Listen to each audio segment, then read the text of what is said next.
60 కాసుల వడ్డానం. వినుకొండ గ్రామంలో గోపాలం, సరస్వతి అనే ఇద్దరు దంపతులు నివసిస్తూ ఉన్నారు. గోపాలం చాలా కష్టపడి పనిచేస్తూ వచ్చిన సంపాదనతో తన కుటుంబాన్ని పోషిస్తూ ఉండేవాడు. ఏవండి, ఈ చీర చూసారా ఎలా అయిపోయిందో? ఎప్పుడో 2 సంవత్సరాల ముందు పట్నానికి తీసుకుపోయి కొత్త బట్టలు కొనిచ్చారు.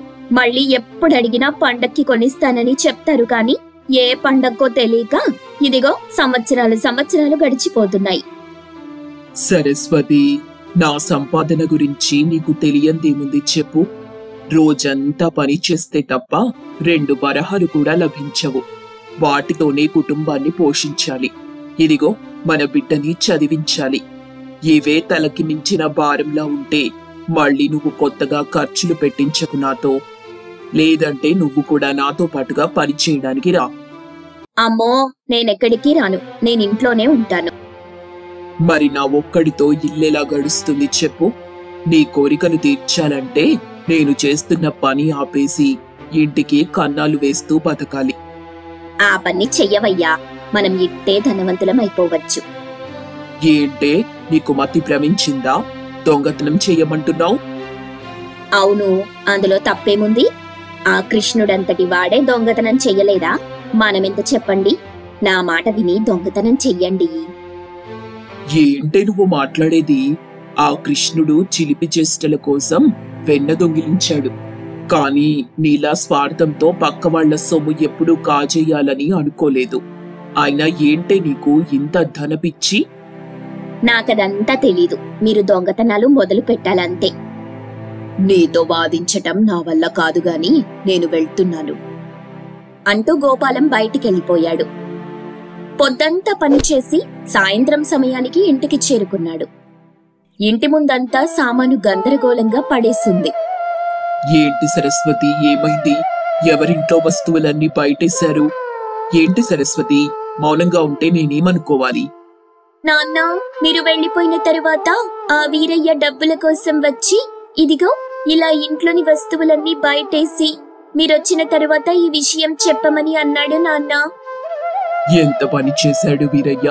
ఉండు, నేనిప్పుడే వెళ్లి మాట్లాడతాను అతనితో అని చెప్పి గోపాలం వీరయ్య దగ్గరికి వెళ్ళాడు. రా గోపాలం, రా, నీకోసమే ఎదురు చూస్తున్నా. అయ్యా, మీకు ప్రతి నెలా వడ్డీ చెల్లిస్తూనే ఉన్నాను కదా. మళ్ళీ మీరిలా మా ఇంటికి వచ్చి వస్తువులన్నీ బయటపడేయటం సబబు కాదండయ్యా. గోపాలం, నేను మీ ఇంటికి వచ్చిన విషయం వాస్తవమే, కానీ నీ ఇంట్లో వస్తువులు నేను బయట వెయ్యలేదు. నీ భార్య సరస్వతి నేను మీ ఇంటి ముందు నిలబడగానే ఇంట్లో వస్తువులన్నీ బయట వేసి, ఇదిగో చూడండి, మా ఇంట్లో తినడానికి కూడా ఇంత ధాన్యం లేదు, మీకు మాత్రం మా ఆయన నెల నెలా వడ్డీ కట్టాలి. ఇదేమైనా భావ్యంగా ఉందా? ఇప్పుడు మళ్ళీ ఎందుకొచ్చారు? డబ్బుల కోసమా? అమ్మా, మిమ్మల్ని డబ్బులు అడగడానికి రాలేదు. గోపాలంతో పనుండొచ్చాను. అతను రాగానే నా వద్దకి పంపించండి. అది సంగతి గోపాలం. అయ్యా, నా భార్య చేసిన తప్పుకి నేను క్షమాపణ కోరుతున్నాను, మన్నించండి అని చెప్పి గోపాలం తిరిగి ఇంటికి వెళ్ళాడు. సరస్వతి, ఏంటి నువ్వు చేసిన పని? పెద్ద ఆయన ఇంటి దగ్గరికొస్తే నువ్వు అలాగేనా ప్రవర్తించేది? మరి నన్నేం చేయమంటారు? ఎప్పుడు ఎవరింటి దగ్గరికొచ్చి డబ్బు కట్టమని అల్లరి చేస్తారోనని భయంతో చచ్చిపోతున్నాను. మీరు పొద్దున్నే వెళ్లిపోయారు, సాయంత్రం వస్తారు.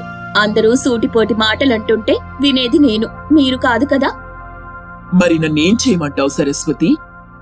దొంగతనం చేద్దామండి. ఒక్క దొంగతనం చేస్తే చాలు, మన కష్టాలన్నీ తీరిపోతాయి. నీకు నిజంగా పిచ్చి పట్టింది సరస్వతి. డబ్బు కోసం దొంగతనం చెయ్యాలా? అంటూ కోపగించుకున్నాడు గోపాలం. అలా ఆ రోజు నుండి కొన్ని రోజుల వరకి సరస్వతి గోపాలంని దొంగతనం చేయడానికి ఉసిగొల్పుతూ ఉంది. సరే, నువ్వు చెప్పినట్టుగానే దొంగతనం చేద్దాం. కానీ ఎలా చెయ్యాలి, ఎక్కడ చెయ్యాలి నాకు తెలీదు. అదంతా నాకు వదిలేయండి, నేను చూసుకుంటానుగా. మరుసటి రోజు సరస్వతి, గోపాలం ఇద్దరూ కలిసి ఊరికి పక్కనే ఉన్న అడవిలోకి వెళ్లారు. ఏంటి సరస్వతి, దొంగతనం అని చెప్పి అడవిలోకి తీసుకొచ్చావు? మన గ్రామం నుండి పట్నంలో ఉన్న సంతకు వెళ్లి రావాలంటే ఇదొక్కటే మార్గం. మనం ఈ మార్గం గుండా వచ్చే వాళ్ళని దోపిడీ చేస్తే చాలు. మీరు ఇదిగో ఈ దారిలో కొంత దూరం వెళ్లి ఎవ్వరికీ కనిపించకుండా పొదల చాటునుండండి. నేనీ మార్గం గుండా వచ్చే వాళ్ళని మీరున్న మార్గంలోకి వెళ్లేలా చేస్తాను. ఆ మార్గంలో అయితే ఎవ్వరూ వెళ్లరు కాబట్టి మనం వాళ్ళ దగ్గర దోపిడీ చేసి తప్పించుకోవచ్చు అని చెప్పింది సరస్వతి. గోపాలం సరస్వతి చెప్పినట్టే వెళ్లి ఒక పొదచాటున ఉన్నాడు. సరస్వతి దారిలో నిలబడి ఎవరైనా వస్తున్నారా అని ఎదురు చూస్తుంది. అప్పుడే ఒక ముసలి వ్యక్తి రావటం చూసి, ఈ ముసలి వ్యక్తి దగ్గర దోపిడీ చేస్తే మన పని చాలా సులువవుతుంది. ఎందుకంటే అతను తిరిగి మనపై దాడి చెయ్యలేడు కాబట్టి అనుకుని సరస్వతి ఆ ముసలి వ్యక్తికి అడ్డుగా వెళ్లి, పెద్దాయనా, ఓ పెద్దాయనా, ఇదిగో ఈ దారిలో వెళ్ళమాకు. ఇప్పుడే ఈ దారిలో ఒక పెద్ద చిరుతపులిని చూశాను. దాన్నుండి తప్పించుకొని బయటపడడానికి నా తల ప్రాణం తోకకొచ్చిందంటే నమ్ము. అయ్యో అవునా, మరిప్పుడెలాగమ్మా? మా ఊరు వెళ్ళడానికి ఇదొక్కటే మార్గం. మీరేం భయపడకండి పెద్దాయనా, నాకు తెలిసిన ఇంకో మార్గముంది. అలా వెళ్తే కొద్దిగా దూరం పెరుగుతుంది కానీ మనం ఈ పులి నుండి సురక్షితంగా బయటపడొచ్చు. దూరం దేముందమ్మా, మనం బ్రతికుంటే చాలు అంటూ చెప్పాడు ఆ ముసలి వ్యక్తి. సరస్వతి అందుకు చాలా సంతోషించింది. ఇద్దరూ కలిసి కొంత దూరం వెళ్లిన తరువాత పొదలో నక్కి ఉన్న గోపాలం ఒక్కసారిగా ఆ ముసలి వ్యక్తిపై దాడి చేసి అతని దగ్గరున్న డబ్బంతా తీసుకుని పారిపోయారు ఆ భార్యాభర్తలు. అమ్మో, ఎంత డబ్బు! మీరెన్ని సంవత్సరాలు కష్టపడితే ఇంత డబ్బు సంపాదిస్తారు చెప్పండి. అందుకే చెప్పాను దొంగతనం చేద్దామని. గోపాలం కూడా అంత డబ్బు ఒకేసారి చూడడంతో డబ్బు మీద ఆశ పెరిగి, రేపు మనం ఇంతకంటే ఎక్కువ డబ్బు దోపిడీ చెయ్యాలి అన్నాడు. సరస్వతి చాలా సంతోషించింది. ఇన్నాళ్లకి మీరు నాలా మాట్లాడారు అంటూ నవ్వింది. అలా ఇద్దరు భార్యాభర్తలు కొన్ని రోజులు దోపిడీ చేసి డబ్బు బాగా సంపాదించారు. ఏవండి, ఇప్పుడు మన దగ్గర చాలా డబ్బుంది. మనం మన కూతురు పెళ్లి ఘనంగా చెయ్యొచ్చు. నేనొక పెద్దింటి సంబంధం కూడా మన కూతురికి చూశాను. కానీ వాళ్ళు 60 కాసుల బంగారాన్ని కానుకగా అడిగారు. మన దగ్గర ఇప్పటి వరకు దోచిన సొమ్మంతా కలిపితే 60 కాసుల బంగారం అవుతుంది. మరింకేం ఆలోచిస్తున్నావు? మనం మళ్ళీ తర్వాత కూడా సంపాదించొచ్చు. ముందు కూతురు పెళ్లి చేద్దాం. నేను కూడా ఇలా ఆలోచించే వాళ్ళకి 60 కాసుల బంగారం పెట్టడానికి ఒప్పుకున్నాను. కొన్ని రోజుల తరువాత గోపాలం సరస్వతి తమ కూతురు పెళ్లి అంగరంగ వైభవంగా చేయడానికి పనులు ప్రారంభించారు. 60 కాసుల బంగారం తీసుకుని అడవి గుండా తమ గ్రామానికి వెళ్తూ ఉండగా దారిలో వాళ్లని కొంతమంది దోపిడీ చేసేవాళ్లు అడ్డగించి వాళ్లని కొట్టి ఆ 60 కాసుల బంగారం తీసుకుని వెళ్లిపోయారు. బంగారం ఇవ్వకపోవడంతో కూతురు పెళ్లి ఆగిపోయింది. అయ్యయ్యో, పీటల దాకా వచ్చిన పెళ్లి ఆగిపోయిందే. ఇప్పుడు మళ్ళీ నా కూతుర్ని ఎవరు పెళ్లి చేసుకుంటారు అని బాధపడుతుండగా, అవునండి, మనం చేసిన పాపాలే ఇలా మన కూతురు పెళ్లి ఆగేలా చేశాయి. మనం దోపిడీ చేసి ఎంతమంది ఇంట్లో ఇలాంటి శుభకార్యాలను ఆపుంటామో ఆ పాపమే మనకి తగిలింది అంటూ భార్యాభర్తలిద్దరూ బాధపడుతూ ఉన్నారు.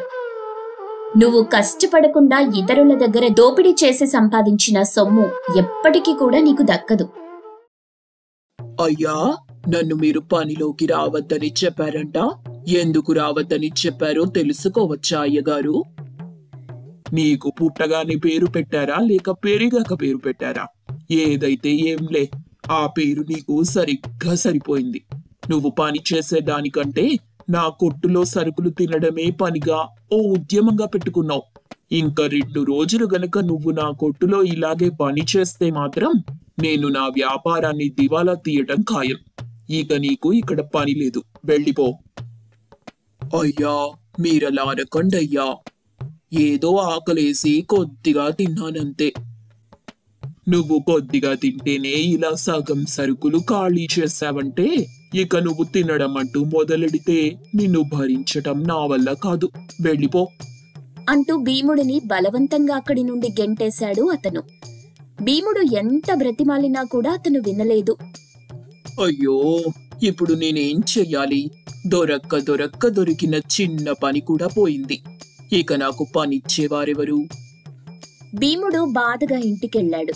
ఇంటి దగ్గర భీముడి భార్య అయిన సరోజ అప్పుడే వంట చేసి బయటికి వెళ్ళింది. అక్కడ ఉన్న వంటల్ని చూసిన భీముడు తన బాధ మొత్తం మరిచిపోయి, ఆహా, ఏమి సువాసన! ఈ వాసన చూస్తేనే తెలుస్తుంది వంటలు ఎంత రుచిగా ఉంటాయో అని. సరోజా, సరోజా, ఇంట్లో లేనట్టుగా ఉందే.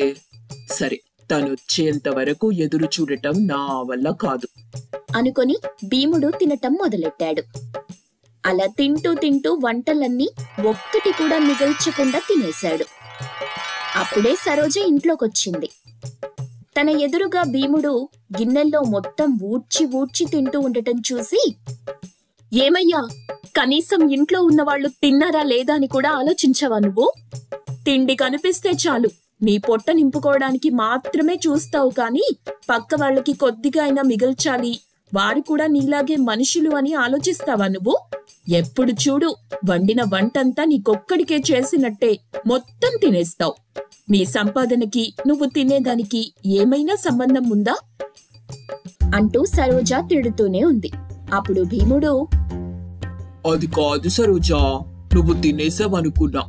అయినా నాకిలా తినడం ఏమైనా సరదానా చెప్పు? అందరూ ఇలానే. ఆ కొట్టువాడు కూడా ఈ రోజు నుండి నన్ను పనిలోకి రావద్దంటూ చెప్పాడు. ఏంటి, ఈ పనిలో నుండి కూడా నిన్ను తీసేశారా? ఎక్కడ కూడా నువ్వు తిన్నగా పని చెయ్యవు కదా. కష్టపడి పని చేయటం ఎలాగో నీకు రాదు.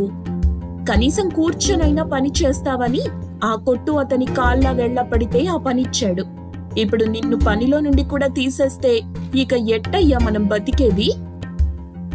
నువ్వేం బాధపడకు సరోజా, నేను మళ్ళీ ఏదో ఒక పని వెతుక్కుంటానులే. నీకు తినడానికే సమయం మిగలదు, ఇంక నువ్వు పని వెతుక్కుంటావా? అంతా నా కర్మ. నా తలరాతలో నిన్ను భరించాలనుంది అని బాధగా తన గదిలోకి వెళ్లిపోయింది సరోజ. భీముడు కూడా సరోజని ఏమీ అనలేక తను కూడా బాధగా అక్కడి నుండి వెళ్లిపోయాడు.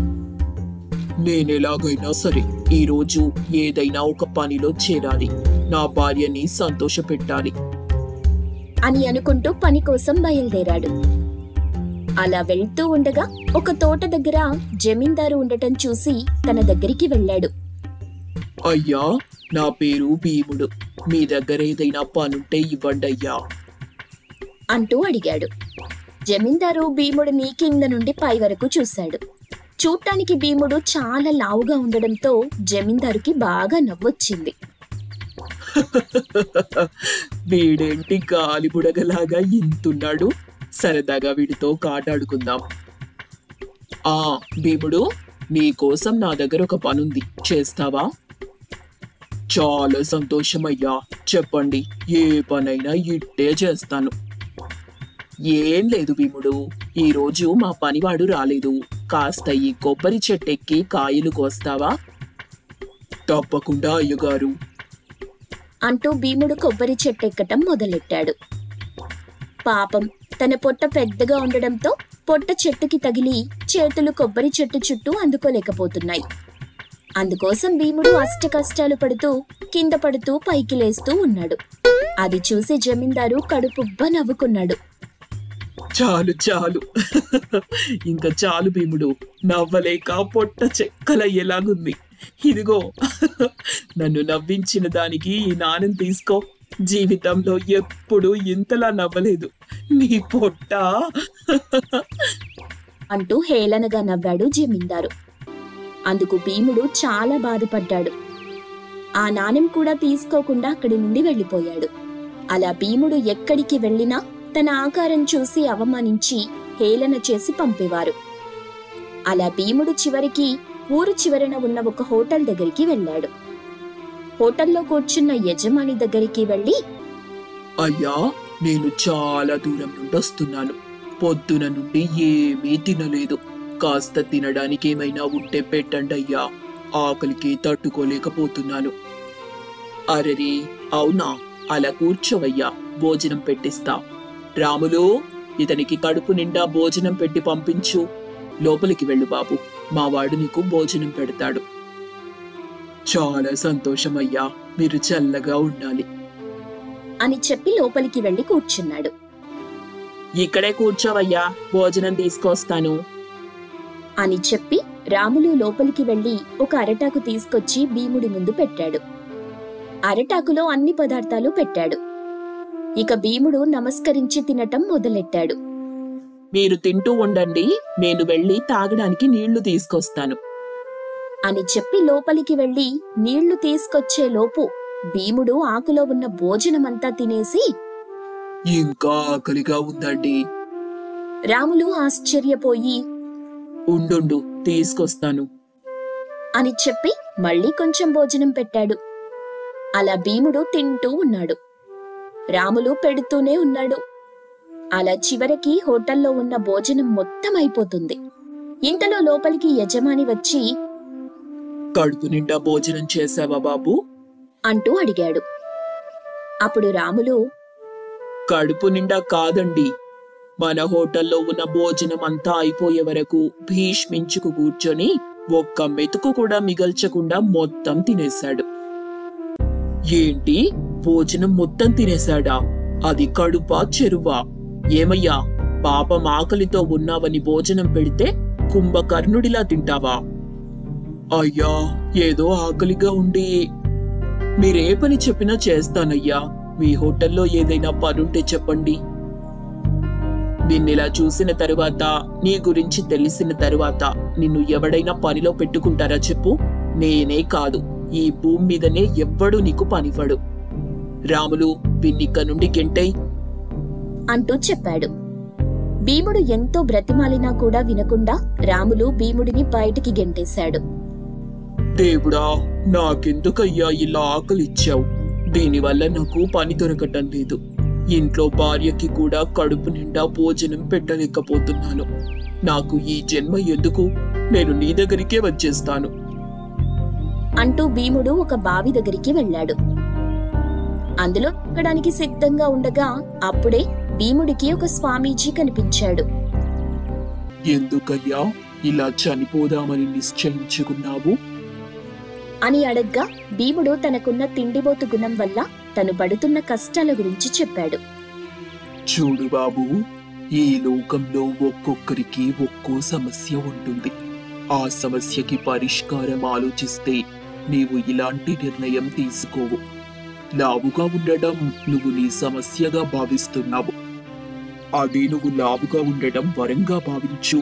నువ్వు చేసే పనులు సామాన్య వ్యక్తులు చెయ్యలేరు. అంటే వారికంటే నీకు గొప్ప వరం ఇచ్చినట్టే కదా ఆ దేవుడు. ఇప్పుడు నువ్వు నీ ఆకారాన్ని ఉపయోగించి ఎలా బ్రతకాలో ఆలోచించు అని చెప్పి వెళ్లిపోయాడు స్వామీజీ. భీముడు స్వామీజీ చెప్పిన విషయాల గురించి ఆలోచించి, అవును, స్వామీజీ చెప్పింది అక్షర సత్యం కదా, నేనెందుకు నా ఆకారాన్ని ఉపయోగించవద్దు అనుకున్నాడు. మరుసటి రోజు భీముడు తన పక్క ఊళ్ళో జరిగే కుస్తీ పోటీలకు వెళ్ళాడు. అక్కడ వాళ్ళందరూ భీముణ్ణి చూసి చాలా భయపడ్డారు.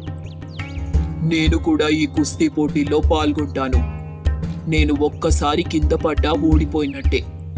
మీరు ఇద్దరిద్దరుగా వచ్చినా కూడా పర్వాలేదు అంటూ చెప్పాడు.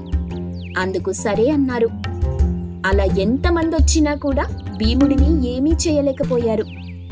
చివరికి ఆ పోటీల్లో భీముడిని విజేతగా ప్రకటించి 1000 నాణాలిచ్చారు. అది చూసి ఎంతో సంతోషించారు. స్వామీజీ చెప్పింది నిజమే. ఈ ఆకారం నాకు వరం. దేన్నైనా సరే మనం ఉపయోగించుకునే తీరుని బట్టి అది మనకు వరమా శాపమా అని తెలుస్తుంది. నాకిది వరంలా లభించింది. లేకుంటే ఎన్ని పనులు చేస్తే నేను ఇన్ని నాణాలు సంపాదిస్తాను అంటూ అనుకున్నాడు. అలా ఆ రోజు నుండి తన ఆకారాన్ని ఉపయోగించుకొని సంపాదించటం మొదలెట్టాడు.